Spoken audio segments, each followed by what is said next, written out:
Hi అండి. మీరు ఎప్పుడన్నా ఇలా ట్రై చేశారా? చపాతీ గోకరకాయ కూర ట్రై చేశారా ఫ్రెండ్స్? రెండిటి కాంబినేషన్ అయితే అదుర్స్ అనమాట. ఇట్లా రొట్టె చేసుకోవడం వల్ల రొట్టె తిన్న బుద్ధి తీరుతుంది, కూర కూడా వచ్చినట్టు ఉంటుంది. రాత్రికి జర్రంతా మిగిలినుండే ఫ్రెండ్స్, అందుకని రొట్టెనైతే చేసుకున్నా నేను. మీకు కూడా ఇలాంటి కాంబినేషన్ కావాలంటే చేసుకొని ట్రై అయితే చేయండి, ఓకేనా? ఛానల్ లైక్ చేయండి ఫ్రెండ్స్. అస్సలు లైక్ చేస్తలేరు, లైక్లు అనేవి వస్తలేవు ఫ్రెండ్స్.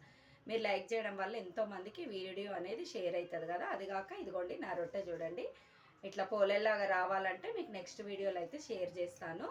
ఈ రొట్టె కనేది ఒక స్పెషాలిటీ ఉందన్నమాట. ఇట్లా చేస్తేనే నేను తింటా, ఎవరు చేసినా నచ్చను, నా చేతులతో నేనే చేసుకుంటా ఫ్రెండ్స్. ఇట్లా పొరలు పొరలు రావాలన్నమాట నాకు, ఓకేనా? బాయ్. ఛానల్ అయితే సబ్స్క్రైబ్ చేయండి.